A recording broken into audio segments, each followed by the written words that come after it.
Hello, everybody, and welcome back to another edition of A Handful of Hope. I'm so happy and grateful to have Jason with us today. Jason's a husband, father of two young kiddos just out of the side of the Denver, Colorado. He was a teacher for the first 8 years of his career and has since been a partner in a company selling restaurant equipment for the last 12.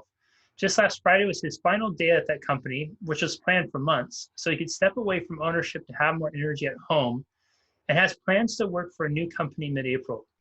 During this unique staycation, he's offering positivity tips for peers in his industry, as well as virtual lunches to connect with others around the country. On a personal note, Jason spent much of his 20s working through significant anxiety and depression and attributes much of the turnaround in his life to the Canfield success principles, and the community has been built out of that.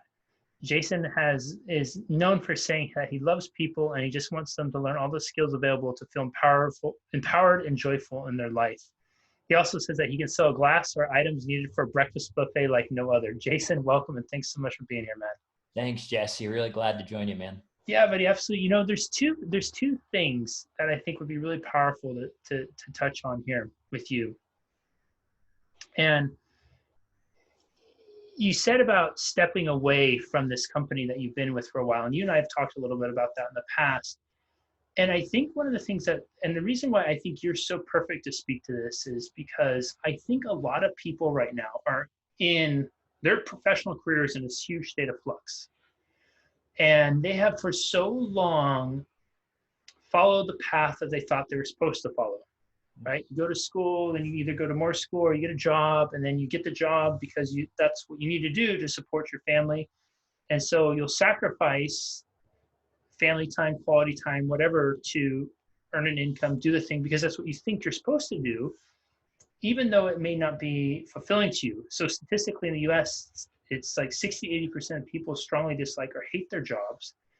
And if people are in such disruption right now and a lot of fear and anxiety over the jobs, I also think it's a tremendous opportunity for people to maybe look within and see what's on their heart and what they really want in life. And maybe you could speak to that a little bit just to kick us off.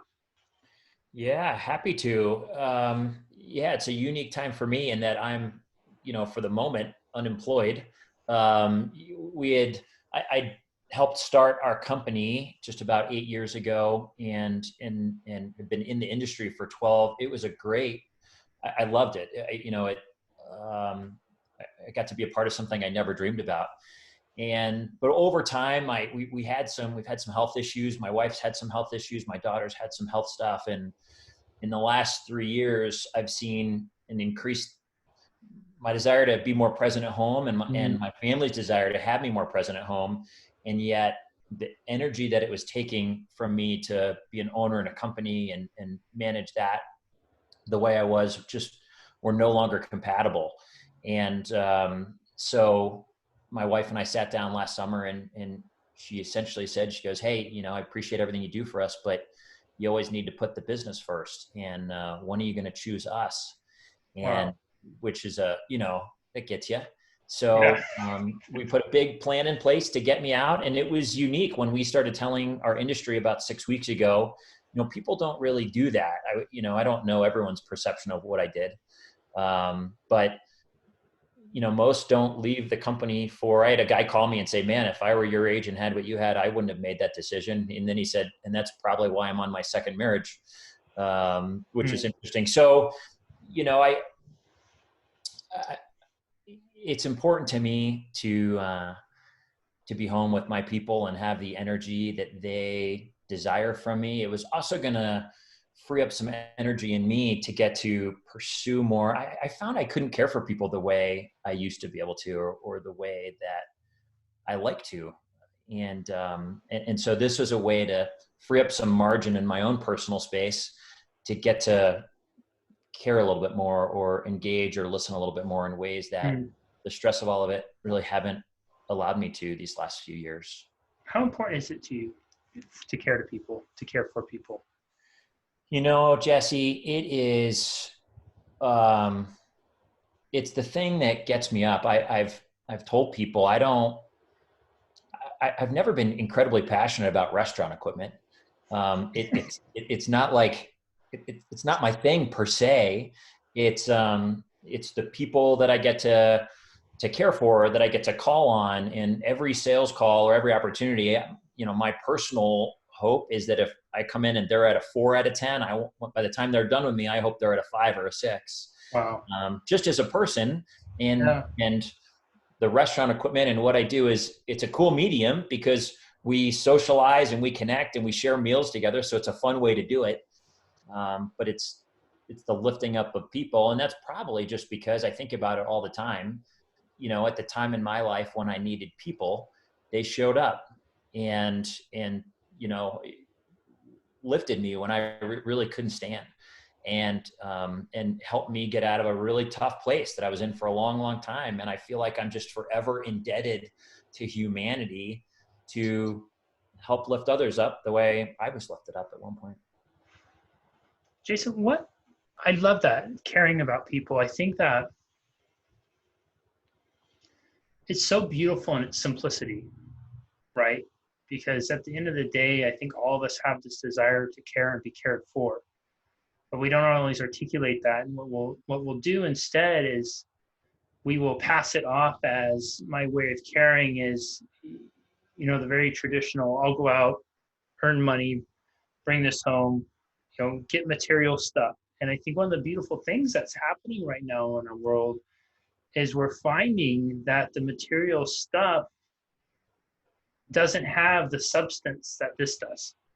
Mm-hmm. Right. And so we maybe as a global society, as a culture, maybe at least here in the US, we've gotten to be so consumer heavy of trying to maybe quantify connection through things and stuff. And now we're really getting back to that, or maybe just discovering it for the first time, about what the value of real connection is. And I'm really curious. So, because I'm betting when you're very career driven, very career focused, being the owner of the company, you're thinking you're putting family first, right? You're getting up in the morning going, just knowing you, I in my heart, I know that you're getting up and doing everything for your family. What gets you then to have that psychology shift where your wife says, hey, when are you going to put us first? And all of a sudden, what you were doing before, you realize that that's not putting them first, and that putting them first is actually being present and having that time. Oh, Jesse, there was this joke in our family. I love it starts with a joke. What's that? I said, I love it's going to start with a joke. Well, the joke, I don't know if it's a joke. There was a question that came up all the time, and it was, where's daddy? And that wasn't a question when I was gone. It was actually a question when I was here. So we'd be in the car going somewhere. We'd be in the house doing whatever. And someone would have asked me something. We'd be in a car coming somewhere, and I don't hear a thing. And Shannon, my wife, would be like, Jason, didn't you just hear that? She's like, where are you? Or the kids would say, Daddy, where are you? And the thing I came up with, I said, I'm always playing chess in my head. I'm always figuring out the next move. And I wasn't present. And, I have 7 years before my oldest is gone in college, and I've got 9 before my other. And, there's a lot of things I can figure out what to do for a living, I think. I don't know. And it wasn't worth, I didn't want that to be my legacy. That question, where's dad? And so if I can find a way to feed us, and thankfully the material side has never been a huge part of our world. It's never been the biggest thing I don't know, that's important, I guess. And so I just wanted to be connected. I just wanted to be home and present. We're unique in that Shannon and I met through like a ministry 16 years ago, and that was very centered around community. So even now, this neighborhood we live in, there are 6 other families that we were friends with in college as all individuals, and then couples, and then people got married, they all moved away, and then they came home, and we all moved into the same neighborhood. So, literally, Shannon's good friend from college is 2 doors that way. My Wow. college roommate is 2 blocks that way. You know, we bought all the kids walkie talkies. Everyone has a code name. All the parks have code names. So we're all talking all the time. So community has always been an integral part of what we've been a part of. And I think for me in my 20s, going through some, you know, pretty intense anxiety, depression, that community came around me and I mean, saved my life is not an understatement. And so that human piece, that relationship, that connection piece, the power of people to keep lifting you up when you can't lift yourself up, it is never gone. It's like a thumbprint. I feel like it's burned on my head. You know, Uh, this matters. And so I I want to lead this next question with, I think that we're seeing this massive disruption, right? Here in the US and around the world. So many people are losing their job, entering into realms of economic uncertainty. The how we do business is likely going to change. The global economy is likely going to change in many ways. And that breeds naturally a lot of fear. And I also think there's an extraordinary opportunity in it for people to really have that right introspective look. And if so many people were going to work not enjoying what they were doing, does this really give us a chance to pause and look at what and who matters most and consider, because it's cliche, right? We say, well, we only have this moment. I say it probably every day, we only have this moment. And I realize how cliche it might sound, unless there's something like this going around where there's this, this killer that we can't see that doesn't care what skin color, what ethnicity, what religion, any of those types of things we are. It's just looking for a host that it can thrive in. And I'm wondering if, I know your departure from your company was planned for 9 months. And I imagine that sometimes when we leave, we might have those questions like, did I make the right decision? Did I not? At this time of this recording, it's March 26, 2020. And so you're in Colorado, and Colorado just went on lockdown, quarantine, shelter in place, whatever it is, right? Now being at home in this dynamic with your family, do you question that at all, or do you feel even more certain in your decision and that you made the right decision for what matters most for you? I remain 100% certain Hmm. of the decision. You know, it's hairier now. I don't technically work for anyone as of this particular moment, but I don't question it for 1 second. I mean, being present at home and being present at work, it wasn't allowing me to be present anywhere. And you're right. I mean, this moment where there's a forced slowdown in life, you can be so, that was part of my challenge, was the emails were so many, the management was so many, it never allowed margin to think and to create space. And here's one that's given to us, as hard as all of this is, it certainly is an opportunity to sit down and think, um, what makes you come most alive? Is there, have I been living that way? Have I been Mm. living out of the fulfillment of what brings me joy? And I believe then consequently, what brings others joy around me, what lifts them up. And it's totally an opportunity to figure out, maybe I need to pivot a little bit. Is there an area of life that I can foster that I've been neglecting? Or is there something I can do with some of my energy to, that lifts me up and others in a way that I haven't given myself time to do before? I mean, undeniably, it's an opportunity for that. For me, in our world, I happen to have a 3-week planned vacation right now. And while I'm not where I was supposed to be, Yeah. it's okay. There's, the thing that makes me most alive is lifting others up. So our world, I'm in food service, and we're seeing layoffs left and right. Darn near every customer I have is laying people off right now. And I remember writing probably a week and a half ago to some buddies. They were my old college roommates. And I actually asked them, we were talking, and I said, I wonder where the opportunity is in here for us to either come more alive or to do something new. I don't know what it is. And through all the work that you and I have done together, and with the Canfield community, I had in the back of my head, Jack's, act.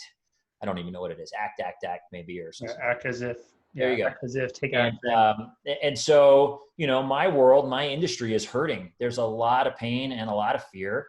And I thought, well, I got 3 weeks to be home. So I've never done a video ever in my life for anyone of anything, positivity or anything. So I've been just starting to do these videos and to try to give someone a tip, something to lift them up, something to get them out of the rut and remember there's hope. And it's been, like a fulfillment of a dream for a long time, in a weird way for me, to get to face forward out front, not fearing anything, just get to love people in that way.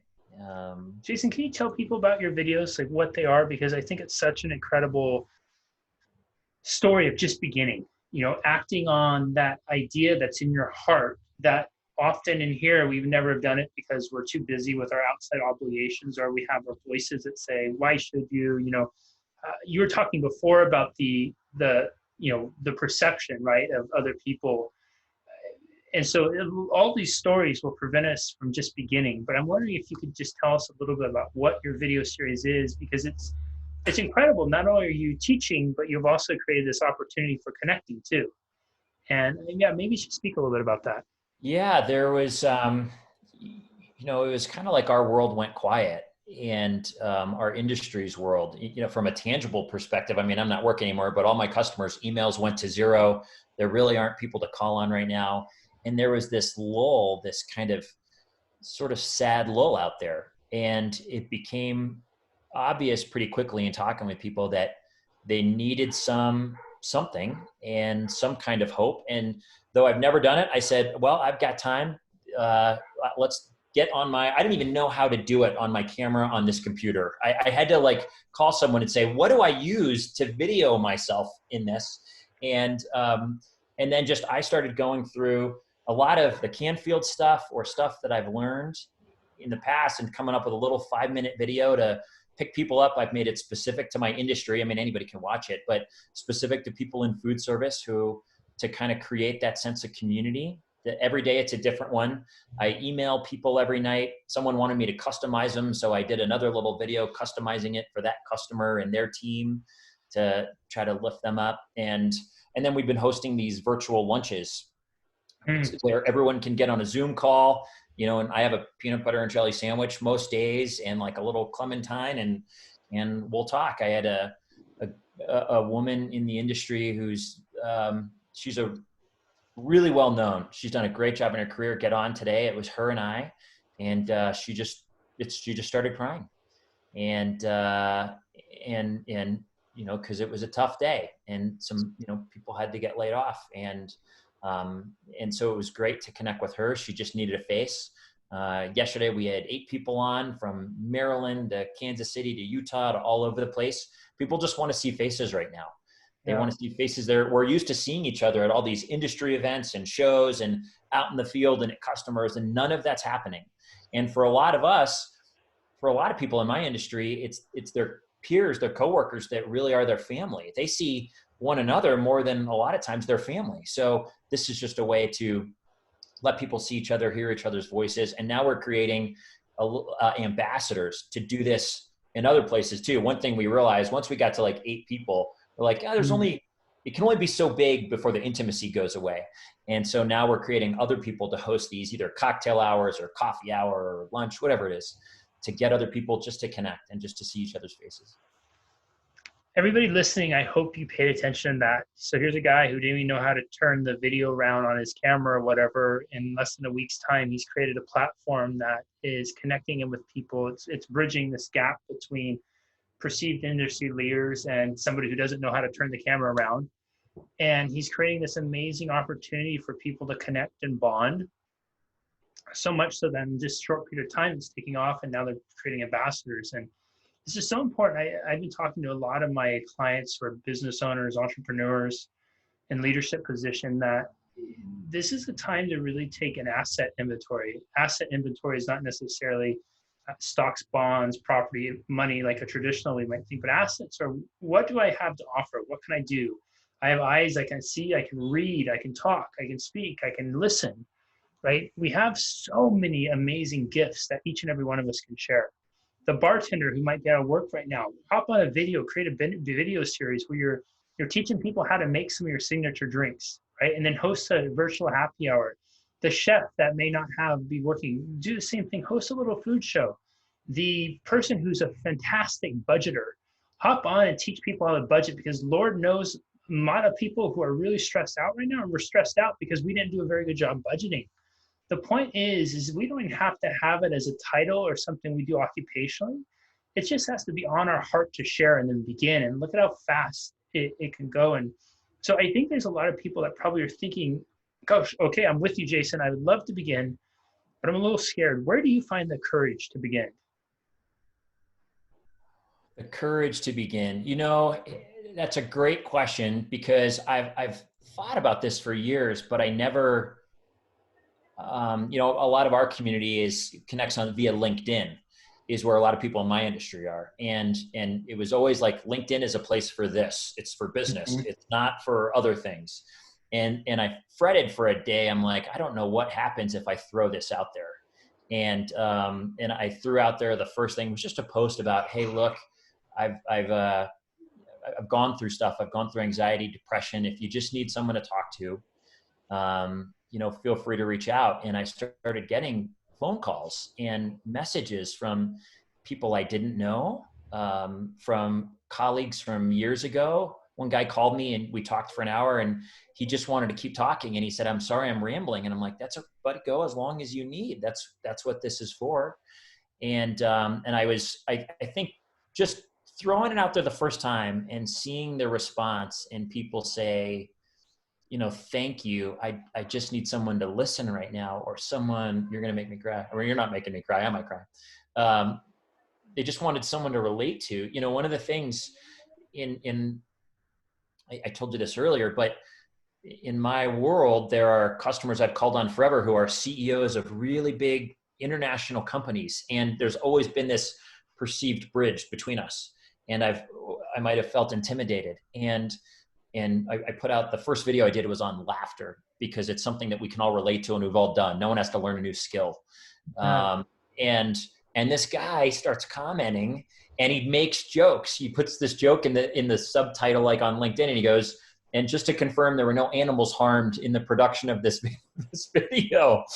And I wrote back and said, you nailed it. And there was this moment where this guy who I perceived up here and I perceived me down here, there is not that right now. There is no greater, there is no less than. Everyone is simply a human trying to figure out in their homes, you know, how you get through this and what you do. And so once I saw that gave me a little bit more courage to do the video. I hadn't even done a video. You know, I started doing those videos, and people just keep writing me and saying, hey, thanks. You're keeping us going, or things like that. And it was just, I don't know, it was just a risk at first.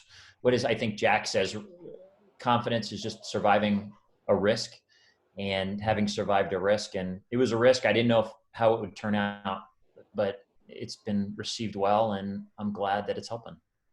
Yeah, I think, you know, something really important here is when you lead from the place of just caring, you know, you care to care, you can put those risks out there, and you'll usually land on your feet pretty well. Yeah, it's at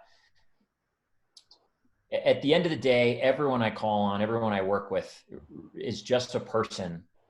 You know, after we get through the facades, and after we get through the titles and the perceived statuses, and in a moment where everyone's a person, and a lot of them in my world are hurting, it ended up being, I think, good for them. I think so. Yeah, I think so too, Jason. I think it doesn't matter if you wear Armani or Levi's. It doesn't matter if you drive a Ferrari or a Toyota. Everybody right now is freaking out because they don't have enough toilet paper. They're not sure what's going to happen. They're worried about a loved one. They're taking considerations in about their company. You know, I saw something the other day, and I don't know if this is completely true or not, but I guess it is the head of Cheesecake Factory wrote and published some letter online saying Cheesecake Factory, the Cheesecake Factory. This is like one of the busiest chains. You ever go in there for dinner, it's an hour wait every time. They're not going to be able to pay rent at their locations, in April. And so we're all going through this. And one of the things that's so important with that is that fear, anxiety, stress, it's such an isolating emotion. When we're in it, we feel like we're over on this island and we're over here by ourselves and everyone else is over here. And so we start with stories to rationalize that. Well, it's easy for Jason to say, it's easy for Jesse to say, they don't know what they're going through. They don't know this. The truth is right now, probably more than any other time in history, everyone is going through something in some degree, right? Everyone has a loved one that they're concerned about. Everyone has a income they're concerned about. Everyone has a roof over their head they're concerned about. And I say that because I want to acknowledge what you're all feeling, what you may be feeling, but I also hope to really encourage you to lean into what Jason is saying here about just beginning, and that the space to connect with those people you need to connect. We're always one connection away, one conversation, one moment away from radically transforming our life. That gap to connect has been lowered so substantially that probably for one of the first times in recent history, we're not talking to one another as CEO and prospect or anything like that. We're talking human to human, person to person. And it's an incredible time right now for you to appeal your humanity to the humanity of the other and just get out there and share your magic. Jason, you mentioned earlier recognizing what you don't want your legacy to be. What do you want your legacy to be? Great question, Jess.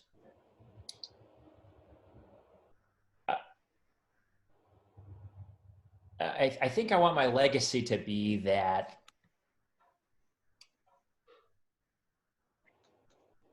I cared for people, but more than that, I'd really love that I be known for helping people learn how to care for themselves, I suppose. Giving them the courage to risk loving themselves and risk stepping into their own joy and their own hearts and, fulfillment of their own dreams. I guess, including, my son's right here and including knuckleheads like him and, my own family. It's been easy in work sometimes to care for people in work and not be as present at home. So I want to make sure I do it here first. I love that. And I apologize, I'm choking. Some water, buddy. I ran out. Oh no. I've been doing so many of these interviews.